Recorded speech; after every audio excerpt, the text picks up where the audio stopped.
গাজায় মাথায় ড্রোন পড়ে 2 ইসরায়েলি সেনা নিহত।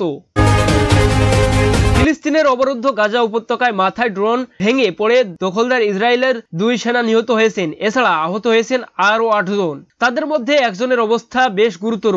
নিহত এক সেনার নাম নাভাত কোহেন, যার বয়স 21 বছর। অপরজন নাতমাল রাফায়েল বেন আমি, যার বয়স 20 বছর। বুধবার রাতে এ দুর্ঘটনা ঘটে বলে জানিয়েছে ইসরায়েলি প্রতিরক্ষা বাহিনী IDF। ইসরায়েলের প্রচার মাধ্যম কান এক বিজ্ঞপ্তিতে জানিয়েছে, তীব্র ঝড়ো বাতাসের কারণে একটি তাঁবুর উপর দিয়ে একটি ক্রেন ধসে পড়ে। সে সময় ওই তাঁবুর মধ্যে বেশ কয়েকজন সেনা সদস্য অবস্থান করছিলেন। এরপরে সেই হতাহতের ঘটনা ঘটে। ইসরায়েলি সংবাদ মাধ্যম খবরে বলা হয়েছে, সেনাবাহিনীর এই ঘটনাটি তদন্ত করছে, যা গুরুতর এবং আবহাওয়াজনিত পরিস্থিতির মোকাবেলার প্রস্তুতির অভাবকে প্রতিফলিত করে।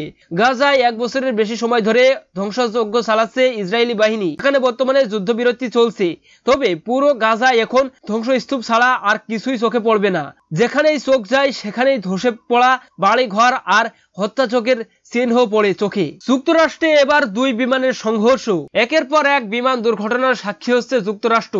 মার্কিন মুলুকে এবার ঘটল 2 বিমানের সংঘর্ষ। বুধবার সকালে দেশটির রিয়াটল টাকোমা আন্তর্জাতিক বিমানবন্দরে টারমাকে চলাচলের সময় জাপান এয়ারলাইন্সের ফ্লাইট 68, একটি ডেল্টা ও এয়ারলাইন্সের ফ্লাইট 1921 এর লেজের সঙ্গে ধাক্কা খায়। সংঘর্ষের সময় জাপান এয়ারলাইন্সের বিমানে 185 জন এবং ডেল্টার বিমানে 142 জন যাত্রী ছিলেন। সিয়াটল বিমানবন্দর কর্তৃপক্ষ জানিয়েছে, স্থানীয় সময় সকাল 10:17 এ দুর্ঘটনার খবর পাওয়া যায়। দুর্ঘটনার পর 2 বিমানের সব যাত্রীকে নিরাপদে নামিয়ে আনা হয়। এতে কোনো যাত্রী বা ক্রু আহত হয়নি। জেমস জেসন চ্যান নামের ডেন্টাল এক যাত্রী সংবাদ সম্মেলন এপিকে জানান, সংঘর্ষের সময় বিমানটি কিছুটা কেঁপে উঠেছিল। এ সময় ককপিট থেকে জানানো হয় যে বিমানের লেজের অঙ্গে ধাক্কা লেগেছে। তবে যাত্রীরা এ সময় শান্ত ছিলেন এবং পরে বাসে করে তাদের টার্মিনালে ফিরিয়ে দেওয়া হয়। জাপানের এয়ারলাইন্স কর্তৃপক্ষ জানিয়েছে,